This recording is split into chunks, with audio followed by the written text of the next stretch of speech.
ఏమో అంటున్నారు కదా 26 మందిని లాగేస్తారు అతి త్వరలో. 26 మంది ఉత్తమ్ కుమార్ రెడ్డి మన ఏకంగా ప్రెస్ మీట్ లోనే చెప్పిండు. సారీ, అది చాలా అవివేకమైనటువంటి స్టేట్మెంట్. ఎందుకు అంటే 26 మంది ఎప్పుడు రారు.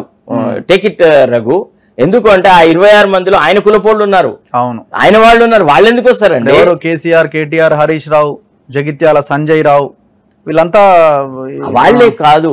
ఎర్రబెల్లి దయాకర్ రావు. మీకు వచ్చిందనా, ఏదో ఒక రకంగా రేవంత్ రెడ్డి పోతే చాలు వాళ్ళకి కావాల్సింది. ఇప్పుడు ఏదైతే హరీష్ రావు అంటున్నాడో మన ప్రభుత్వం వస్తుంది అని అంటే మనని పూర్తిగా చీల్చి చెండాడేటువంటి రేవంత్ రెడ్డి పోతాడు అని. అంతే బీఆర్ఎస్ ప్రభుత్వం వస్తుందని కాదు. రేవంత్ రెడ్డి ఒక్కడు లేకపోతే వీళ్ళు సేఫ్, చాలా సేఫ్, అంతే, చాలా సేఫ్. ఎందుకంటే రేవంత్ రెడ్డిని నానా యాగిపెట్టింది, నానా రకాలుగా నాశనం చేసింది, ఆయన రాజకీయ ఇమేజ్ ను, ఆయన ఆత్మస్థైర్యాన్ని దెబ్బతీసింది కేసీఆర్. చాలా క్షుద్ర నీతితో ఒక క్షుద్ర రాజకీయాలు చేసి అసలు కాంగ్రెస్ లోపల గోవులను మరల్చగలిగేటువంటి కెపాసిటీ ఉంది రేవంత్ రెడ్డి అనే విషయం గ్రహించి వీళ్ళందరినీ వదిలేట్టినాడు. He has always adopted a soft line towards Uttam Kumar Reddy, towards all and everybody, but he has only singled out Revanth Reddy. That he should have understood. ఆయన అర్థం చేసుకున్నది ఉండే, కేసీఆర్ కి ఎవడు ప్రత్యర్థి అని అంటే రేవంత్ రెడ్డే కదా.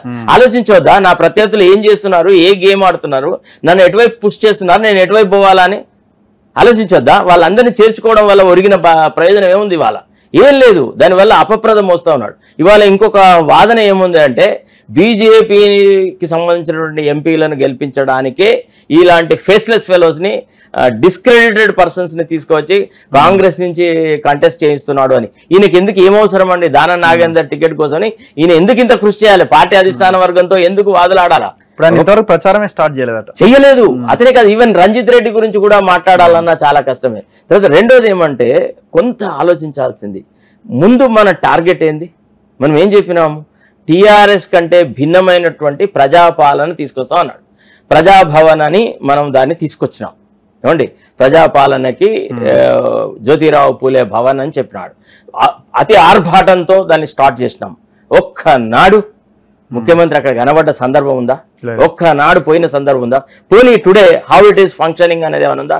ఒకసారి మన మీటింగ్లో నేను అన్నాను ఏమని, ఎవరో ఒక మంత్రిని దానికి ఇన్ఛార్జ్ చేస్తే బాగుంటుందంటే పాపం అమాయకుడైనటువంటి చాలా సున్నిత స్వభావుడైనటువంటి చిన్నారెడ్డిని తీసుకొచ్చి అక్కడ కూర్చొని పెట్టారు.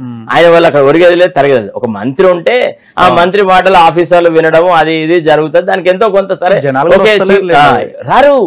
రారబ్బా, నీవు ఇచ్చే రెస్పాన్స్ని బట్టి జనం రావడం ఆలోచిస్తారు. ఇప్పుడు జనం ఏం ఆలోచించినారు మొదట అంటే, అరే నిజంగానే ఏదో గణనీయమైన మార్పు వస్తుంది, ప్రజాపాలన అంటే నిజంగానే ప్రజాపాలన వస్తుందని అనుకున్నారు.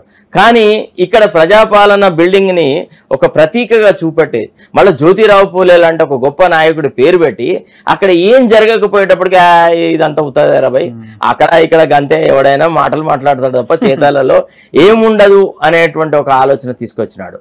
సో ఈ రకంగా తనని తనే వీక్ చేస్తూ వచ్చినాడు. ఒకవేళ వాళ్ళ మీరు ఒకటి చూడండి, ఇప్పుడు రేవంత్